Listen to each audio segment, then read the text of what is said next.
Yo, sales comedians. It's Brendan, of course. I don't know why I introduce myself in every one of these videos. It's a little ridiculous after a certain amount of time. Here's what I want to talk about today. There is a great question on Quora that was, how do I spend my time if I want to become rich? Here's what you spend your time doing. Go solve problems, critical problems for other people. It's really that simple. Go find problems that need to be solved, that exist in the world, exist in a marketplace, and figure out a solution.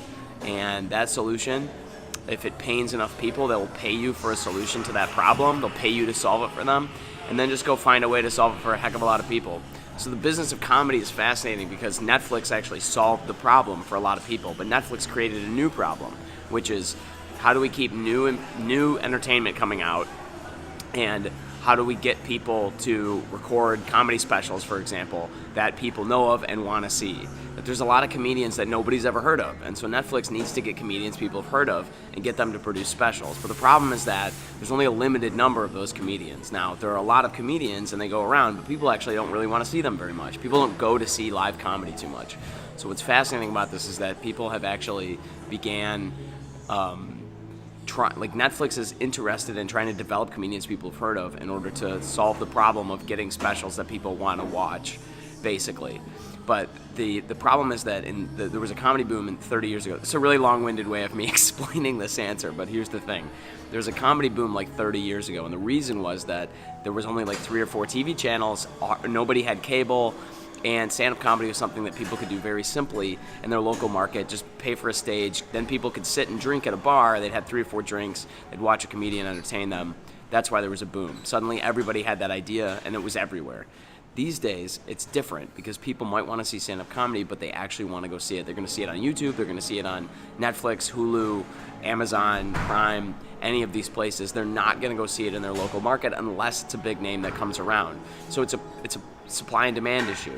Why am I talking about this? Because Netflix actually did solve the problem. They're making a ton of money, and there's a lot of money there to be given to people who are solving the problem for Netflix. Netflix is solving the problem for all the people at home who need to be entertained, and comedians like Louis C.K., for example, are solving the problem for Netflix by showing up and doing a comedy special and then selling it to them. Basically, that's how that's working.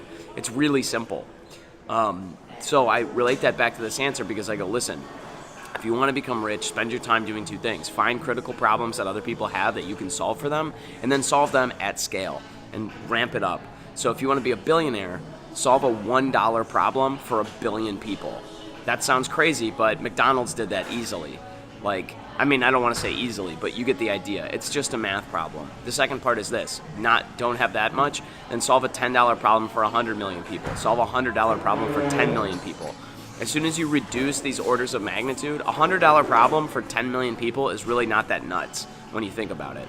However, you have to figure out a way that something is worth $100 to someone to solve, basically. That's it. Spend your time doing those things, and you will simply be as rich as you want to be. All you're limited by is your elbow grease and effort and availability opportunity. So that's it. I'm trying to solve the problem of how to do that with comedy right now, and part of it is creating this channel so that I can create another thing to help me wedge into the world of entertainment, honestly. So if you guys have any ideas, please post them below. I'm going to toss this out. I'm at the Revival Food Hall like I am most mornings in Chicago. If you want to connect, come out and we'll talk. We'll take it easy. Take care.